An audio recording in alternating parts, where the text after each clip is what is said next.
welcome to Season 5, Episode 49 of the Focus TV. Happy to be back this week with you all, joined by Octavia Wyatt. You got Raymond Lyons, Cardell Dudley Jr., I'm Wilson Tarpe Jr., and quite a bit to get through. Cardell was once again in the gym. We're going to find out who stood out at this year's Gym Couch National Training Showcase. Ray's going to give you guys a quick update on the Wizards. Been talking about them in preseason and whatnot.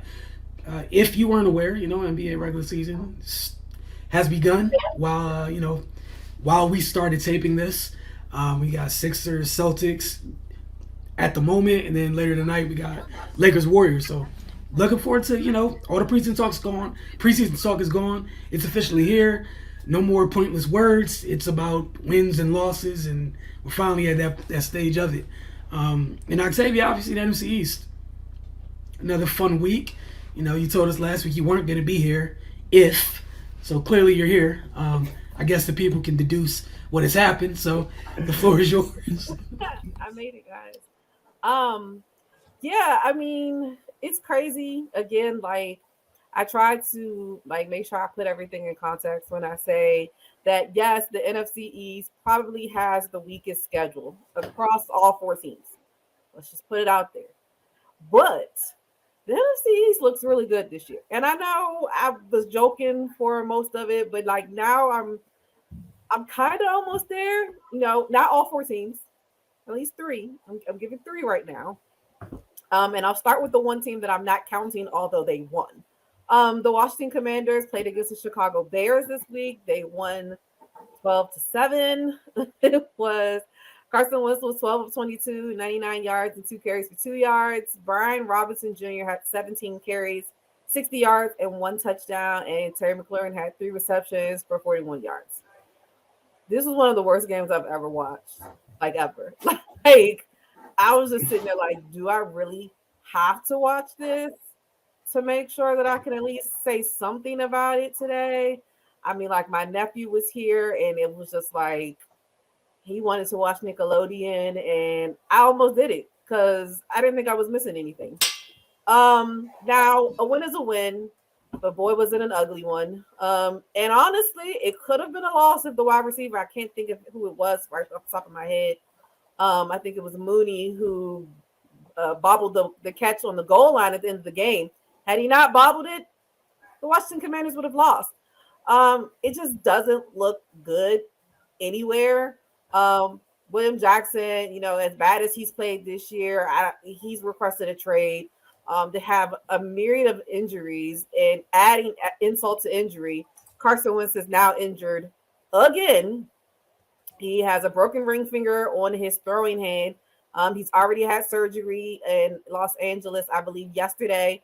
And they haven't come out and say how long he's going to be out, but they said that the doctor told Carson Wentz that it's usually for 4 weeks to recover from this surgery.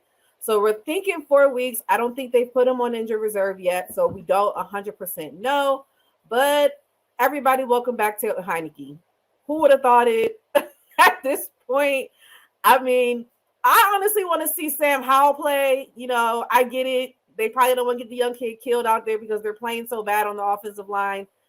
Why, hurt him in the process when he might actually need to be their franchise quarterback going forward, just depending on how he actually performs when he gets in the game. But it's just bad. Taylor Heineke is going to start this week. He will be backed up by Sam Howell, and they did add Jake Fromm to their practice squad just to kind of ensure some backup because, again, their offensive line is terrible. Who knows who's going to get hurt next? The one thing I enjoyed about the game, Brian Robinson took the most snaps of the game. As I said, 17 carries, 60 yards for his first NFL touchdown. I personally believe he will be the starter before the year is over, complete, no questions asked. I believe he did start this game, although Antonio Gibson did get some work in the second half, and was able to get a little bit of traction going for them in the run game. But it was just a terrible game. I don't even really want to talk about it anymore. That's how bad it was. The Washington Commanders won.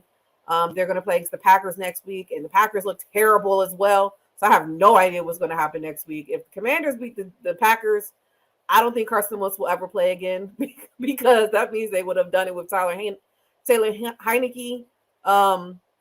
It's just bad. Speaking of the Packers, I'm sorry, not speaking of the Packers. Excuse me, that was last week. Speaking of teams that won, again, we have the New York Giants who played against the Baltimore Ravens, and I don't think anybody could have called that. I mean, maybe somebody knew something that I didn't. But the Giants defeated the Baltimore Ravens 24-20. Daniel Jones was 19 of 27, 173 yards, 2 touchdowns, and 6 carries for 6 yards. Saquon Barkley, 23 carries, 83 yards, 1 touchdown, 3 receptions for 12 yards. Rookie tight end Daniel Bellinger, 5 receptions, 38 yards, and 1 touchdown. And Wan'Dale Robinson, rookie, got his first debut of the season, 3 receptions, 37 yards, and 1 touchdown. I mean, I don't know. Like, to be completely honest, like the Giants have already surpassed their winning total from last year. They only won 4 games. They're now 5-1. They're second in the division. And as much as I want to credit the players, because of course it is the players that are going out there playing, you got to give a lot of credit to Daboll. Like, he has those guys really, really playing for them. Again, I will steal what Wilson said last week. They're like the better version of what Dan Campbell is doing in Detroit. Like, they have that similar situation where their coaches going really hard for them. But it just looks like the Giants are showing up a little bit more. I think Detroit got blanked this week by the Patriots. It was just bad. The Giants gained only 83 yards on the ground, 16 in the first half. They still managed to possess the ball 3 more minutes than the Ravens, so they were able to at least get some running game together. Saquon Barkley was credited with the entire 83 yards, and he ended up scoring the winning touchdown for them. His longest run of the game was about 16 yards. So, I'm sorry, was 8 yards, excuse me. So that tells you that he got a lot of work in with the 22 carries, 83 yards. The Giants overcame a 10-point deficit in their win over Baltimore when Barkley leapt into the end zone with 1 minute, 43 seconds left. And I mean, that was enough time for Lamar to kind of put together a drive and possibly, go down and score. I've never seen Lamar put the ball in so much danger, especially in a year where, you rejected probably $200+ million to go out there and bet on yourself. You can't be out there turning the ball over in the fourth quarter and losing to the Giants. Not to say that he's not going to get paid, because we know Lamar's going to get paid. But it just kind of doesn't really work that way. The Giants went 7 for 14 on third downs, and 3 for 5 in the red zone. They scored 17 points in their final 3 drives of the second half. And they're doing all of this without, again, top tier talent. Like we said, Kadarius Toney isn't playing. Kenny Golladay, $75 million man who's not doing anything. Instead, they're going behind the rookie Daniel Bellinger, Wan'Dale Robinson with his return, as well as Darius Slayton, who has a resurgence and is playing really, really well. So, I mean, it looks good for the Giants right now. They're having a really good season. They're 5-1. Next week, they're going to play against the Jaguars, who, again, is a pretty good team this year. So it'll be another interesting game to see them play next week. Last but not least, the only reason why I am here today, because I would not have been here otherwise. The Philadelphia Eagles played against the Dallas Cowboys. The Philadelphia Eagles defeated the Cowboys 26-17. Jalen Hurts was 15 of 25, 155 yards, 2 touchdowns, and 9 carries for 27 yards. Miles Sanders had 18 carries, 71 yards, 1 touchdown, 1 reception for 1 yard. A.J. Brown had 5 receptions, 67 yards, and 1 touchdown. And Devontae Smith had 5 receptions for 44 yards and 1 touchdown. On the other side, Cooper Rush was 18 of 38, 181 yards, 1 touchdown, 3 interceptions. Ezekiel Elliott had 13 carries for 81 yards, 1 touchdown, and 1 reception for 5 yards. CeeDee Lamb, 5 receptions, 68 yards, and tight end Jake Ferguson had 4 receptions for 40 yards and 1 touchdown. I'm going to try to be as unbiased as possible in these situations. I know it's going to be hard for me. But I'm a little perturbed with the media surrounding this game now, because before the game started, the Eagles haven't played anybody. Wait till they play us. You keep asking me about Jalen Hurts. He ain't played against me yet. And now all of a sudden, it was because Dak wasn't there. Like, I hate that. Like, granted, I understand it. I'm not saying that the game wouldn't have been different if Dak played. I do believe it would have been, but he didn't. And everybody was Cooper Rush is the guy. We have quarterback controversy in Dallas, and quickly it was proven that that's not the situation. In my opinion, there was never a quarterback controversy in Dallas. It has always and will always be Dak's team if it comes down to him and Cooper Rush. Point blank, period. And we saw that early on in the game. Granted, I don't think that the Eagles started off well. I don't know if it was nerves, big game, Sunday night, division rival, whatever you want to call it. But they settled in, and they just took what was given to them. Kind of took Michael Parsons out of it in the beginning of the game. The offensive line is amazing. Jordan Mailata back on the left, Lane Johnson on the right. And honestly, I believe that was really the big turning point in the second half. Granted, the Eagles have not played well in the second half. That is well documented. I was the first person to say that. They score a majority of their points in the second quarter. They have scored 35 points in the second half this season compared to 126 points in the first half. I think they've scored like 118 in the second quarter, something like that for the season. So I don't know what it is when it comes to second quarter. Who knows? But that can't be a situation that they continue going forward. They have to be able to have a complete game. Granted, saying all of that, it's great to be 6-0 going into a bye week this week. Get a lot of people who were injured last week, even though they played this week. Get them some rest this week. The one thing that I really love, the secondary, is finally something to talk about. Our secondary has been trashed the last few years. Slay, Bradbury, I'm even throwing in the safeties of Avonte Maddox. I like Marcus Epps, and as well, of course, as CJ Gardner-Johnson. I mean, Saints, I don't know what you were doing, but we appreciate it. And we also appreciate you losing because you're giving us a top 5 pick in the draft as well. So we appreciate that. But it's just, the secondary is finally really, really good. Even though the Cowboys lost, they definitely still have a lot to be happy about, I guess. Granted, I mean, maybe not completely happy because they're in third place in the division behind the Giants, but I still think they're a better team than the Giants. And I just think that they're going to, Dak will be back. I haven't heard 100% official word that this is the week, but he has already been saying that this is what he plans on doing, and he'll be back. And just for me, just a couple of things they probably just want to work on. Like I talked about last week, their defense is amazing. Their run defense is still their Achilles heel. It's something that you got to work on. I mean, the drive at the end of the game, really for the Eagles to kind of put it away. They ran the ball, I think they said 15 times. It was a very long series they put together before they threw the pass to Devontae Smith in the end zone to go up 26-17. And then to finish it with the pick, CJ Gardner-Johnson had 2. Darius Slay had 1. And then just coaching questions and penalties at inopportune times are just situations that I feel like the Cowboys just keep having. Granted, I believe that they're, as far as penalties, have gotten a lot better than what we had last year. I don't think they're getting penalized as much, especially Tyler Smith. I thought he would have a gajillion of them, and he has been doing really, really well with not getting penalties. But the penalty on Dante Fowler Jr., when it was 4th and 1, that gave the Eagles a first down, and then they scored in the next play with Miles Sanders.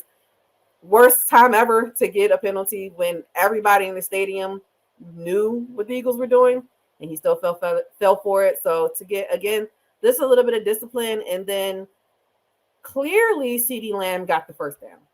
I'll be the first person to say it. Clearly. The refs missed it, as the refs have been missing a lot of things lately. But that's the situation where your coach is supposed to challenge it. To me, it was clear. And it definitely would have helped them in that situation, because then they went for it and they turned the ball over and downs.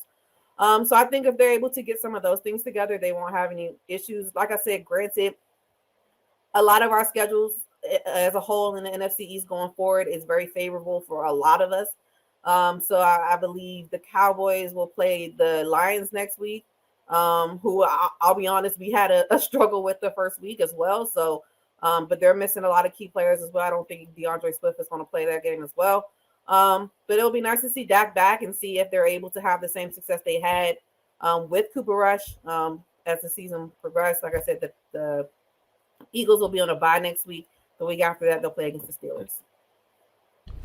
All right, to keep things moving on to Cardell, got the Jim Couch National Training Showcase, an event that we know you talk so glowingly about. Who stood out this year? Yeah, it felt good to be back on, the full capacity. Last year coming off of COVID, we can only have a certain amount, especially with New York rules, as the world saw, with the ruling that affected everybody. Specifically, the Kyrie Irving and Brooklyn Nets and that whole situation. So, um, this is the first year since 2019 that it was for upperclassmen and underclassmen. And since I've been a part of Gym Couch, this is by far the deepest I've seen it. It returned with a vengeance. And it brought out some heavy hitters as far as evaluations. We had multiple NBA scouts, including my guy Joe Connolly, who's the director of scouting for the Minnesota Timberwolves. Also another guy, my Van Johnson Jr., the founder of Baseline Hoops, protege of Ed Myers, Nike consultant, and he's on the selection committee for the McDonald's All-American game. NBA Vice President Leah Wilcox, it was good meeting her. And NBA Hall of Famer Nathan Archibald, who go back with the Couch family way back to when he was coming up with Jabbar and all those guys, man. So it was just heavy hitters and New York royalty in the building to watch the new talent that's coming up, man. And they stayed the entire time. So it was 4 games back to back. We were in the gym pretty much for 6 hours, nonstop action, and it was just much respect to see that, man. I hope the youngins, these days you don't know, a lot of youngins don't really respect history and stuff like how they should. But maybe if they don't now, I'm pretty sure when they get older, they'll realize the impact of having these people in the gym. Because the reality is, a couple of these people may not be here when they do get older and they look back. So I hope they cherish this time. And also, I want to give thanks to both the teams. Look, Hayfield out of Virginia, the defending Virginia 6A state champs. Appreciate them coming up to battle. And Gwen Park, appreciate them coming up to battle. The coaching staff, families, all of them. Definitely appreciate all of them for coming up and trusting me to take care of them. Came up and just help get the players some exposure and to test them out. At home you can get a little comfortable, but in New York, that's why I love playing ball up in New York. New York, they don't allow you to get comfortable. So you're gonna get constantly be tested, and we're gonna see what you made of. But nonetheless, man, I'm gonna get started. I'm gonna start with the standouts for the underclassmen. I'm gonna split it up underclassmen and upperclassmen. Look, it was a lot of players that who don't get it twisted. It was deep, very deep. But I'm gonna just focus on the guys that really stood out, and you definitely want to keep an eye on these kids as they move forward. So I'm gonna start with the underclassmen. First up is Mason Ellison. He's in the 2025 class. Loyola Bakefield up in Towson, 6'3" guard. He came there with a vengeance. He took my words to heart when I said, "Don't, represent where you from." That's the name of the game. When you coming out of town, you going anywhere, represent where you from. And he did that. He had pretty much the play of the event. Got the steal, drove it the length of the court, and punched it 2 hands on the defender who tried to block it. His father went off, yelling, got him a tech, but it was all good, man. I'm not knocking it, man. It was a great play, man. But it was more than that, man. The way he, did it all. Handling the ball, facilitating, knocking down jumpers from all 3 levels, defending, playing hard. He even he got dunked on. He jumped with a 6'10" guy I'm gonna talk about later, Badari Diakite, who's one of the top players in the country in the 2025 class. But I love the fact that he rotated and tried to contest and get the block. These days, should we see it in the NBA level? A lot of people love to make business decisions, but I love that he had enough heart to even try to go up there and get it, man. So.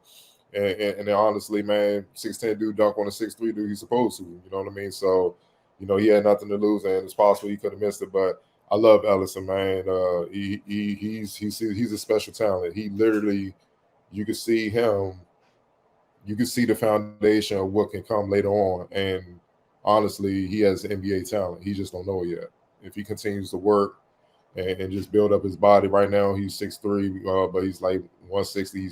Obviously, he's going to mature physically. But if he continues to work and really just channel and just focus in on his game, he definitely has a shot at playing 82 games, man. Like, even talking to the scouts and stuff like that for NBA teams, they say, yeah, they definitely gonna keep an eye on him. He caught their eye, you know what I mean? And that's big, man. And ironically, I just had saw him at a showcase a couple weeks before, and he did work. So I was just like, might as well just give him an invite. And him and Spots made a trip, and he killed. So, I hope offers came. Well, at least offers are on the way from this weekend because he definitely deserved it. Chris Thomas, look, he came last year, the underclassman portion that we had last year. A lot of New York cats was calling him Baby Mello with the way he handled the ball, how shifty he is, plus with his size being 6'6".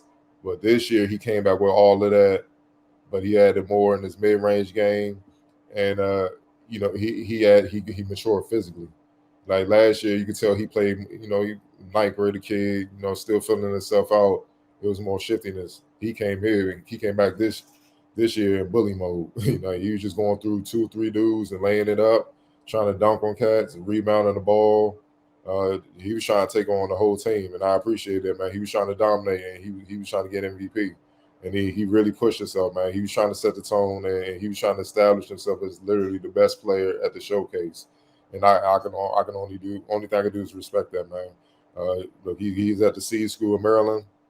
He's a crazy talented kid. Already has a number of D1 offers. More will keep coming as his high school career moves forward. I'm not shocked by anything he did, man. The only thing he got to add is a more consistent jumper with range from 3-point range. He has that, it's game over because there's really nothing else you can do, especially if he continues to grow, hit 6'7", 6'8", then they get real ugly, man. And then, yeah, he will be being compared to Melo in a lot of ways. So we're going to see how he continues to develop. Another one, Shane Pendergrass out of Gwen Park, 6'8". I talked to his mom, and the crazy thing is he's already a top prospect locally in the 2025 class. He's only been playing basketball for 3 years, and he already has schools like Maryland and the A10 and Biggie schools all snooping around and stuff already. He's only played ball for 3 years because he's a stretch four. Right now, he's a stretch four skill set. He's a bit raw. I think he's still trying to find out what he can do and what he is. Obviously, only playing basketball for 3 years. If he continues to grow, it could get scary. It could very much get scary. He already has a pure jumper. He's tough. He's already tough. He can handle the ball. But like I say, he's kind of stuck between, well, should I play inside or outside sometimes, man? And it's just like once he figure out how to just take advantage of different mismatches with whatever the defense throw him or whatever defenders in front of him, it's going to be a wrap because he literally can do both. And that's the thing he has to understand. He can literally dominate inside and out, man. And he's a tough kid. He actually broke both his ring fingers going up for a rebound in the underclassmen showcase on Sunday. And it was unfortunate, but the kid, he played through that game and then came back and played in the high school game against Mount Vernon with the fractures. And he was trying to shoot the ball. You can see him grimacing as he was shooting. He had an off night, obviously, but it's for good reason. Both his ring fingers were fractured. But I appreciate the fact that he still got out there and played, man. So I don't want to hear anything about coaches questioning his toughness, man. That kid proved it beyond a doubt. But look, all the hype he has is definitely warranted because it's scary where he'll be as a senior if he, continues to grow and just get more and more of an understanding of the game because he already has a natural skill and natural athleticism to be in a sense a novice in the game when you just playing 3 years. Like it's just crazy how talented he is. So when it all comes together, it's gonna be bad. It's gonna be bad for opponents. But Dara Diakite, I'm not even gonna spend too much time on him. He was probably the best prospect again in the underclassmen. He was last year as well. 6'10" in the 2025 class. He plays in Northwest Catholic, Connecticut. He's basically a young Tim Thomas. That's how dominant he is. He can dunk it. He can shoot the three. He can shoot the mid range. He can shoot a crossovers, get in the lane, rebound, and defend. He makes it look easy. You know what I mean? Sometimes I think he's in easy mode too much, man. But look, when he really just gets mad and say, "I'm gonna dominate," the sky's the limit for him, man. You know what I mean? So is really his future is dictated on him because he definitely has the talent to make it to the show one day. Mikal Pope, 5'9", C School in Maryland, another 2025 kids. My first time seeing him, he's a pit bull. He's a pit bull in every sense of the word. Plays all out every possession. I mean, literally all out. Defensively, he's Patrick Beverly without all the antics and stuff that a lot of people don't like. Um, he's more quiet in his approach, but yeah, he gets after it. Like if you make a mistake dribbling the ball, throwing lazy passes or whatnot, he's got it. It's his ball. He's going to steal it. He's going the other way, and he showed he can shoot. He can shoot with range as well, man. Then he got to work on running the team. Being, that's the only thing. He can get his points. He can lock up. When he learns how to just run the team and dominate, he'll be one of the best point guards in the area for sure. Next one is Tavion Tyler out of Mount Vernon, point guard, freshman, 9th grade. Listen, okay, I'm gonna be respectful. Mount Vernon got beat last year by 30 by John Carroll. Okay, I knew they were gonna come back because I heard them. They were talking. All the New York Cats were mad that they got beat at home. And yeah, they came back mad this year. They got Gwen Park up out of there by 34. And Tavion Tyler had a lot to do with that. Tavion Tyler, man, he's 5'7", but he's a blur on the court. But he can shoot. It's a lot of what's my man Earl Boykins. That's him. It's a lot of Earl Boykins in this game, and he can facilitate. That's what makes it scary, man. And when you see him play, it's just funny with the way he can dominate already as a 9th grader, being that small and that fearless, man. But I shouldn't be shocked because one thing you will always get out of New York is some tough point guards, and he's just carrying on that tradition, man. He really set the tone. He came right out, hitting threes, hitting jumpers, pick and roll where Park could not stay in front of this kid. I mean, yeah, he was picking them apart. And once he hit a few jumpers and they had to respect that he can hit the jumper, he just had them at their mercy and he just picked them apart. He was hitting his old teammates and they was knocking out threes. And it got bad quick in a hurry. So, shout out to Young. I'm definitely going to keep an eye on him. He's another one, man. Look, Mount Vernon has produced a lot of top guards over the decades, man. He looked like the next one for sure. Makai Chester, 6'3", Gwen Park, junior, 2024. Out of all the Gwen Park players, I know Shane, he was dealing with the injuries, so that's what bothered him. But out of all the players, Chester was the only one that really showed up. I'm gonna just be honest, man. He the only one that showed up that can generate some type of points, make plays, man. He was hitting threes, he got to the line, he was scoring layups. I would say he was facilitating, but his teammates weren't really hitting shots, so he was trying. And he was trying to compete defensively, man, but a lot of times he was just alone, man. But I respected the fact that he didn't play to the score. He kept competing from the opening at 7 to it was all zeros on the clock, man. And that shows his competitive nature and his heart, man. So look, I'm pretty sure he's gonna make a lot of noise this upcoming season and wow a bunch of college coaches because that's rare, especially for players this day. They just keep competing. It was easy for him to just say, it is what it is, and ain't our night. But he didn't do that, and he competed so hard he actually fouled out, I believe, late in the third. So that's how hard he was trying to just will his team to victory, but it just wasn't their night. But salute to him, man. He definitely came the ball. DeAndre Hamilton, 6'3", out of Canada, 2025 kid.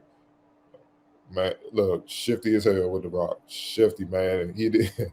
This man did in the Canada versus USA game. This man did a Penny Hardaway spin step back 3 on those guys, and the crowd, everybody in the crowd just looking at each other. And he did it when the flow made it look easy. He's highly shifty, man. Got great size. Obviously, he could score from all 3 levels. The thing with him just getting a little bit stronger because when he did feel contact, it bothered him a little bit. But, defensively, he held his own. He can facilitate as well. He has a lot of flash in his game, but it's flash with his purpose. It ain't just him just trying to be flashy just to be flashy. He always has a purpose with what he's doing. And the thing that impressed me about him before I even saw him play at the hotel, the event hotel, I go to get my workout in the pool. I'm thinking I'm early and stuff like that. I get in there, him and another one of his teammates from Canada we're already in the middle of a pool workout, doing a lot of plyo work and stuff like that. So I was thoroughly impressed with that, man. So I'm not shocked he was going to do work, man, because of his preparation leading up to that, man. So super talented kid, definitely want to keep an eye on. Steve Savalos out of Evangel Christian, another 2025 kid, super versatile wing, tough, can shoot it, sneaky athletic. He look, man, he can get up there with the best of them, with the lobs and whatnot. Dangerous in transition, man, obviously because of his speed and length, being already 6'4", 6'5", and the way he can handle the ball. Now he shines in transition and slashing to the basket. And last but not least, in the underclassmen, Evan Bruiser Edwards. Actually, his older brother Dylan came in 2019. He's in college right now, and you go down to Florida. But Evan, what we call him Bruiser, he's one of the top 8th graders in the area, and he works out at my gym all the time with his pops, who's a former coach in the area. So, look, Bruiser's different, man. He got a lot. He got a Kobe swag with him, man. He just quiet. He know he nice. He just wait for everybody else to catch on, but he don't really speak on it. He just rather show it. So, gave him an invite to come up to New York and get in the Lions Den, and he fit right in with high school kids. 5'7", youngest player there, 8th grade. He was hitting floaters. He had threes in transition. He actually was one of the more poised point guards out of all the underclassmen. When they was just hectic, turning the ball over, he got in the game, slowed it down, facilitated, set good screens. He played like the son of a coach should play. You know what I mean? Like you expect the son of a coach to play, man. But he got a nice little flair with him and whatnot. Obviously, physically, the high school kids were more advanced. So, the size and the strength, I wouldn't say it bothered him, but it wasn't something he can overcome when they matched up. But, he more than held his own, man. And he figured out a way. So, look, he's being recruited by some of the top high schools in our area. Once he grows and matures physically to match his skill set and IQ and his heart, there's going to be problems, serious problems. All right, I'm going to move to upperclassmen, and then we're going to get up out of Makir out of Canada, 6'6" guard, 6'11" wingspan, senior. He has no offers right now. But that boy, he probably, out of everybody outside of Mason, his stock is probably the one that blew up the most. No one had heard of him, but he made his presence felt right away. In 3-pointers, defended 1 through 4, and he had a play. He missed it. He got fouled bad, but he drove to the lane and almost put Yusuf Singari, who's a 7-foot UConn commit, who I'm gonna speak on soon, almost put him in a basket. And Singari was sending everything back throughout the entire game. I think he finished the game with 9 blocks, and they were trying to punch on him the whole 9. But Makir, he's fearless, man. He has a football background, and his whole thing for coming was he wanted to be seen, and he made his presence felt, man. He's a super, super special talent. He's exactly he's exactly what the NBA is looking for, a super 3-and-D guy, but he could do more. He could take you off the bounce and whatnot. And the beautiful thing is, I don't think he's close to reaching his potential. He's a high major talent that I think a lot of high majors will miss unless they see these reports and stuff. I know Van and all those guys are there, so I know they putting the word out as we speak. But he's one that I think a lot of high majors will probably miss.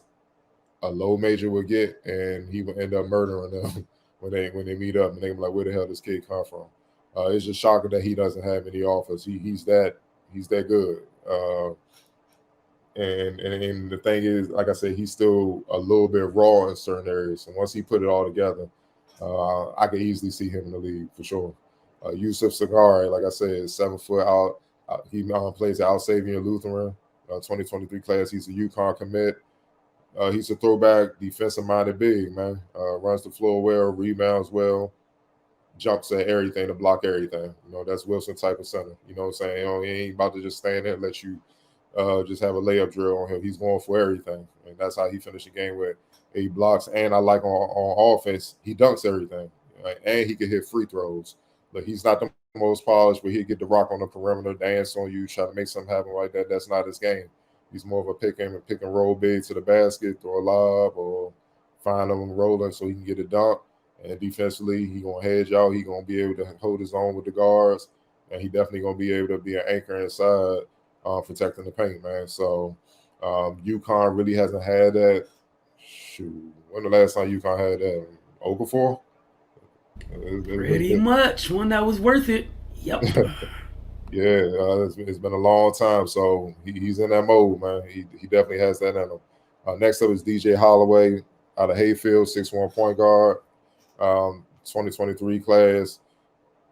Look, when they played Evangel Christian, they went on their run. They jumped on Evangel Christian at first, but Evangel Christian obviously made a run, like every game, every opponent does. But Holloway impressed me by how he controlled the pace to limit the run. You know what I mean? Like when Hayfield had their cold spells offensively and Evangel Christian was trying to push the rock and keep scoring, he slowed the game up. He recognized that, slowed the game up, which took the momentum away from Evangel Christian, which forced them to have to operate in the half court, which played to the strength of Hayfield because they're outstanding defensively as a team, very outstanding. So they couldn't really get a break. Evangel Christian couldn't try to grab an advantage anywhere because Holloway, being a floor general, recognized it and try to counteract it. And look, one only weakness in his game is a floor general. He's a streaky shooter. Besides that, he has everything. He got his teammates involved. He's tough. He can get to the lane, finish, get to the line, knock down his free throws, and defensively, he's a ball hawk. I'm gonna throw a name out there that a lot of people may not remember. Mookie Blaylock. That's what he is defensively. Meaning, if you make a mistake dribbling the ball, any type of mistake, he's getting it. He's an attacking defender.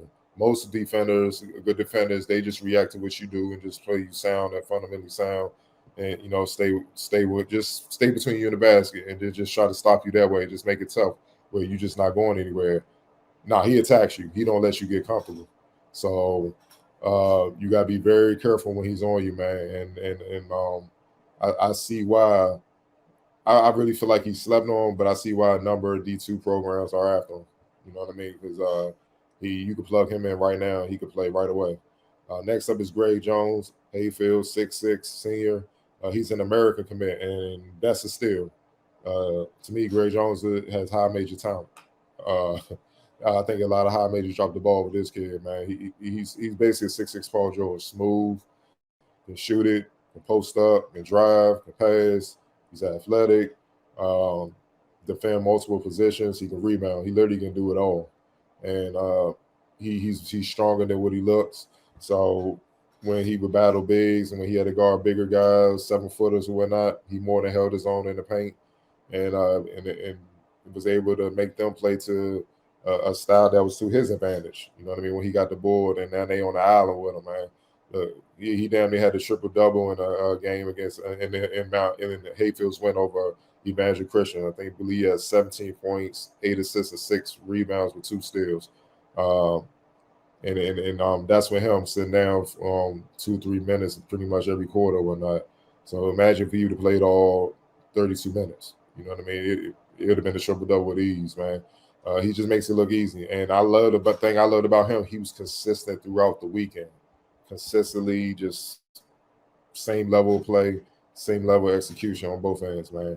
So I got to respect that, man. Look, American, they got more coming for sure. David King, another one out of Hayfield, 6'3". He's going to Marymount, which is a D3 program in Virginia. He was the recipient of a lot of Greg Jones passes. He actually won MVP. He had the team high 19.7 rebounds. With Greg Jones and King, those two in the pick and roll, it was unstoppable. Evangel Christian could not guard it because David King, even though he's undersized, he's so great with his hands. Once he hit his hands, he gets it up quick on the glass and he finishes everything. Like he only missed one shot. Like he finishes everything. So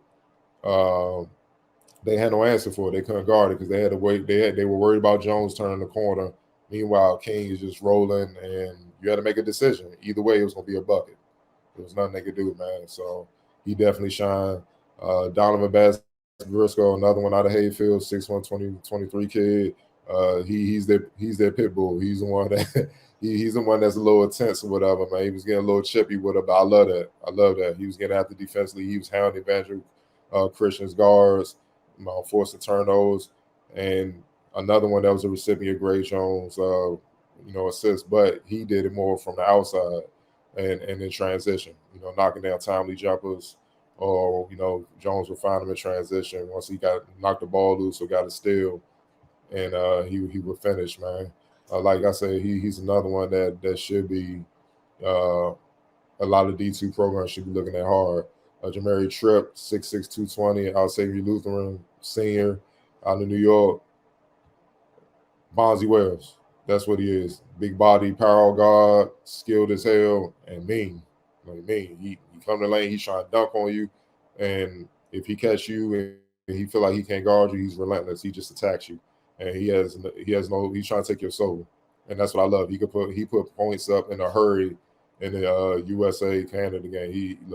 He destroyed Canada. It was bad, man. So he's a special talent. He has 10 plus offers from A10 schools, CAA schools, all that. I think this season the high majors will bite. He already has a pro body, skill set, dog mentality. He's exactly that. Someone that a D1 mid-major specifically would love to have, man, and need, because he'll help you win a lot of games and get to the tournament. And last but not least, Dylan Coleman, 6-foot guard out of Mount Vernon, 2023. He was in the backcourt with Tavian Tyler, who I told you, shorty, 5'7" freshman that did his thing. But he was more of the steady, calm Coleman was with the experience that he had. And he was another reason why Gordon Park couldn't get back into it. They couldn't guard him. He was lighting them up from deep, step back threes with range, pick and roll actions. Man, he was getting to the cup, scoring. He also was passing well, didn't really turn the ball over, controlled the game, and that's what made it hard. Once Gordon Park got down big, they couldn't really get back into it because of the guard play at Mount Vernon, specifically from Tyler and Coleman. If it wasn't Tyler scoring, Coleman was definitely scoring and making plays. So it was just a bad day at the office, man. Look, it was many more other players that shine, but these are the players that I saw that really separate themselves from the pack, man. Y'all know what it is. Anytime it goes to an event, head over to finestmag.com. So much more, like you said, so many more players to get through. We're gonna take our first break. When we get back, Ray's gonna talk about the Wizards. Preseason's done, man. Tip off technically tomorrow night. This time tomorrow, we'll be watching them take on, I think, the Indiana Pacers.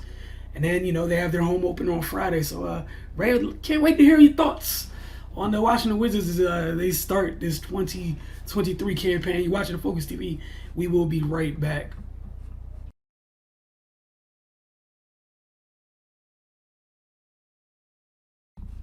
Welcome back to the Focus TV. As promised, the floor is yours, Ray. Your thoughts on these Wizards? Yeah, man. The season is upon us. As Wilson said, they tip off tomorrow night against Indiana. Then they open up at home on Friday against Chicago Bulls. I'm just going to keep beating the same drum, man. If you've been looking at our Wizards outlook, you've heard me, Wilson, and Cardell speak repeatedly. Defense is the key. And that's going to be what it is, and that's going to dictate how the season goes. We've seen in the past, when the defense falters, terrible things happen. And that's going to be the mission, man, until the season ends. How they play on defense is going to dictate what this year looks like. And also, obviously, health as well. We saw last year Brad go down for about 40 games. And then coming in this year, like Porzingis, his health is going to be paramount because they're thin up front. And we've seen when he's not in the game, they suffer with rim protection and rebounding. In their last preseason game against the Knicks, we saw what Mitchell Robinson did, and definitely with Porzingis' size, his wingspan, that'll deter things like that from happening. He's not the most athletic, but he creates obstacles at the rim, man, and we can't afford teams to just have a layup drill. they've made some adjustments to the roster to help the perimeter defense out. So yeah, man, that's my concern, man, for until further notice. Yeah, not gonna be too long-winded about it. We'll see you guys tomorrow. Hopefully they open up the season with some urgency. So yeah, man, we'll see. But definitely excited to see how things get going. Excited for Wes's second year at the helm. Had an off season. He's more acclimated with the guys. He's he's able to put some things in. So yeah, man. Started off hot last year and it kind of faltered off. Hopefully they can extend that a little bit, and have a successful year. Yeah, man. Like you said, short and sweet. We're done with talking. It starts tomorrow. I want to. Hey, look, the results are going 1 and 2 columns. It's really that simple, and we're going to talk about it there. We've been for the last 3 years, like Ray said. There's one end of the floor that's been atrocious, an abomination, and it's either going to get fixed, or we're going to see who's here after the dust clears. Like it's really simple. We'll take our second break. When we get back, some rapid fire before we close things out. You're watching the Focus TV.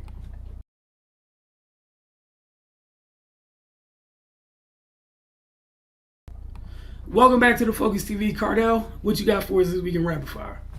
Yeah, before I get started with that, if they don't defend, we need to just pay closer attention to Wembanyama. That's all that means. In the sweepstakes. Back in it, baby. But yeah, we're gonna start on the NFL side. Owner beef. What's going on in the NFL? Listen, barely an hour after Colts owner Jim Irsay told reporters that the time possibly has come to remove Commanders owner Daniel Snyder as the owner of the Commanders, he responded, "It is highly inappropriate, but not surprising that Mr. Irsay opted to make statements publicly based on falsehoods in the media. It is unfortunate that Mr. Irsay decided to go public with his statement today. Well, an investigation is in process, and the team has had no opportunity to formally respond to allegations. The Commanders have made remarkable progress over the last 2 years. We are confident that when he has an opportunity to see the actual evidence in this case, Mr. Irsay will conclude that there is no reason for the Snyders to consider selling the franchise. And they won't. Emphasize, and they won't." Octavia, thoughts? I don't know. It's like, I mean, Jim Irsay is saying what everybody's thinking.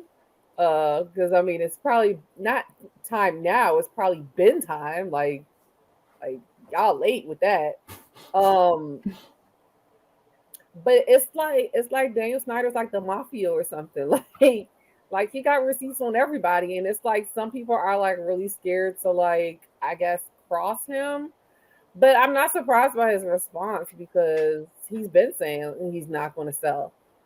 He said that forever and ever ago. I mean, honestly, if it wasn't for the pressure, the continued pressure that he got about the name, he would have never changed the name.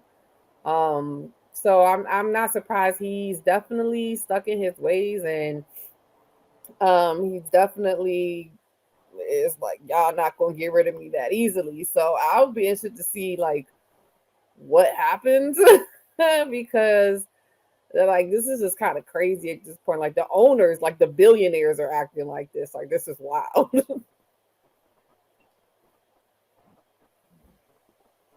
Right? I'm shocked. Irsay came out strong like that. So that tells me one of two things: either he doesn't believe Dan Snyder has anything on him, or he just doesn't care at this point. Like when things come out about certain owners, like we all know they're not the only owner that's behaving that way. They're just the only one that's been caught.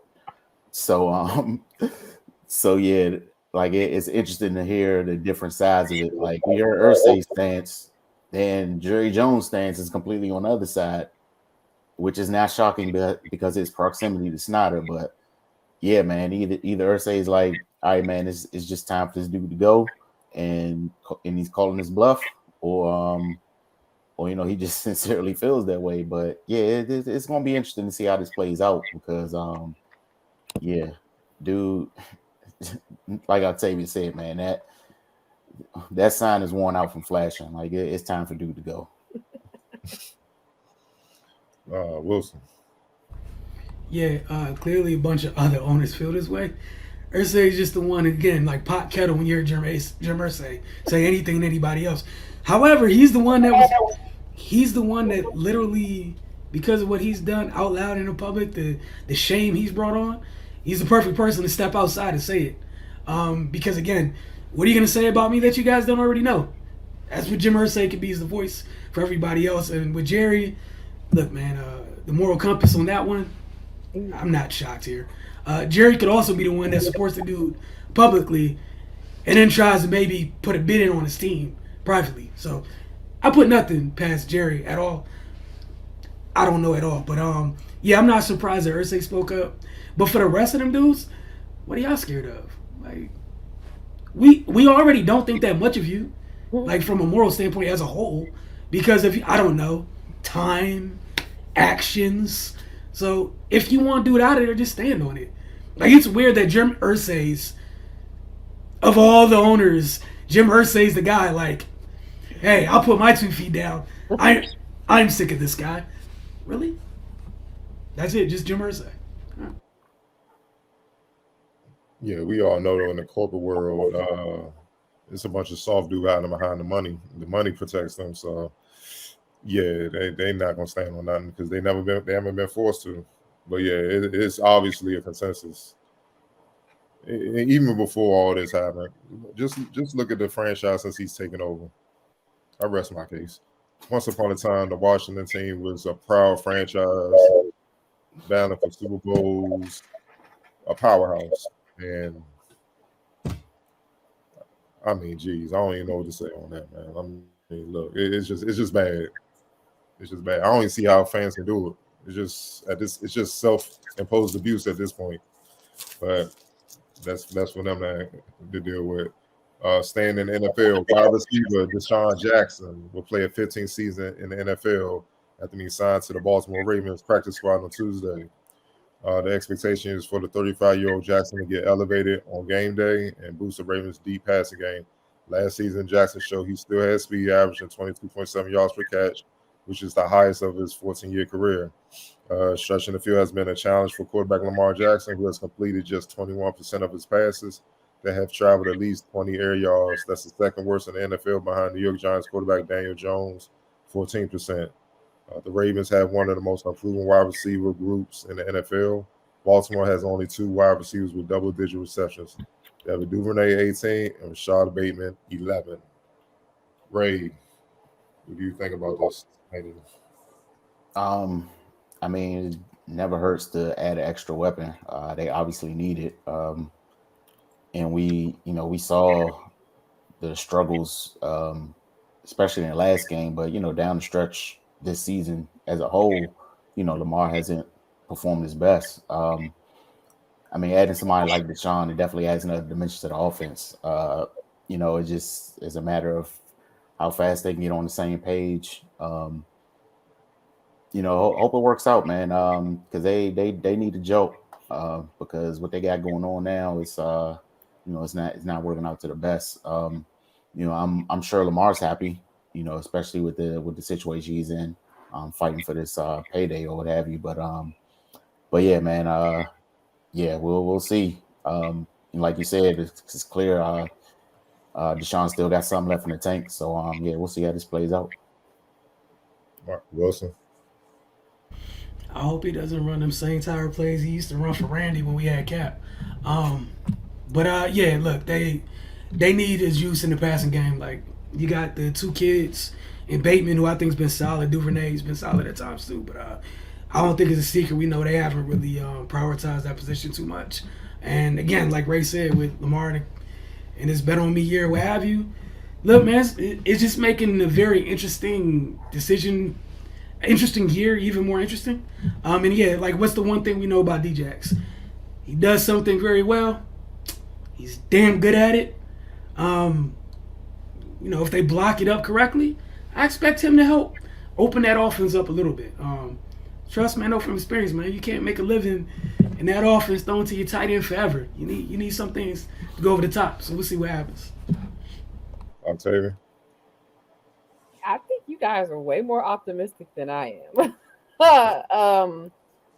Great for Deshaun. I mean, honestly, he came out, I think he was on the I Am Athlete podcast, and he stated that he hadn't retired. He's a free agent.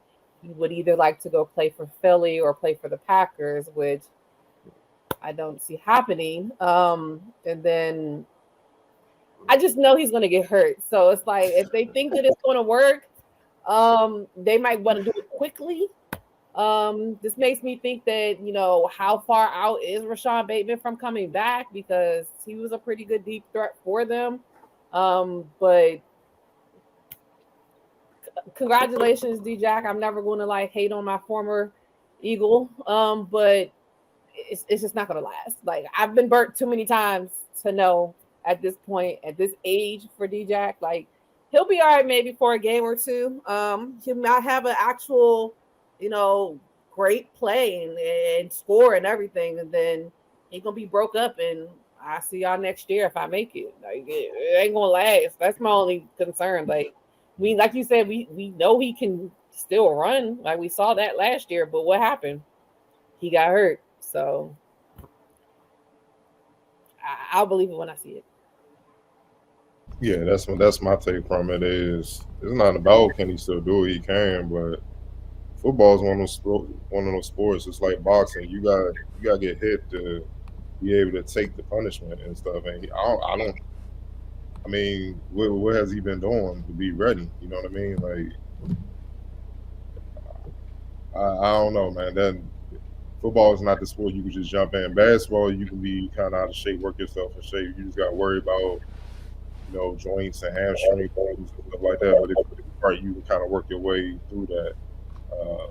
Football different. You're going to get hit. He plays a position where you have to take hits, and that's the thing. As fast as he is, eventually someone's going to catch up to him and hit him, and that's when it's usually a wrap. So I hope he does stay healthy, because I want Lamar to keep killing the league so he can get his bread. I'm Ravens, man.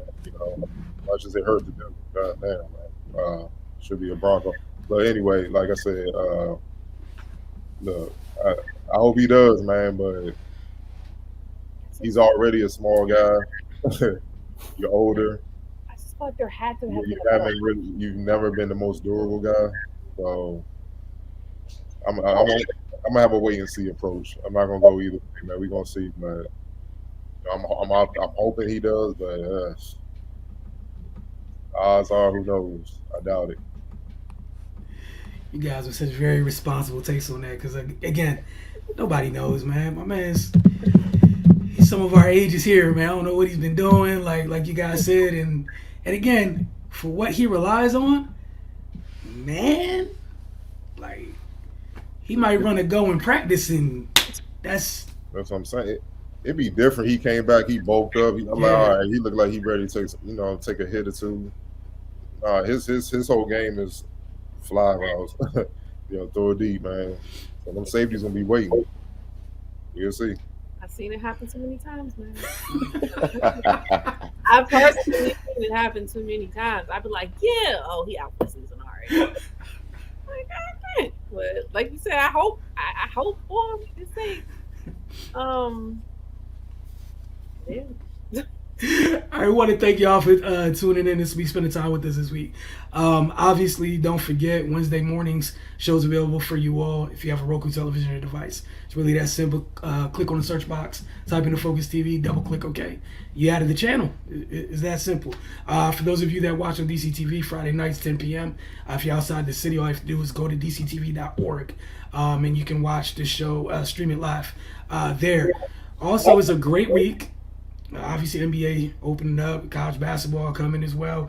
It's a great time, specifically for tomorrow, to follow the Focus TV and on your social media mediums.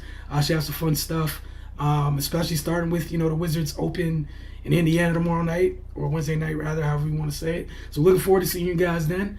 And we'll be back next week, same time, to see what madness happens within the world of sports between now and then.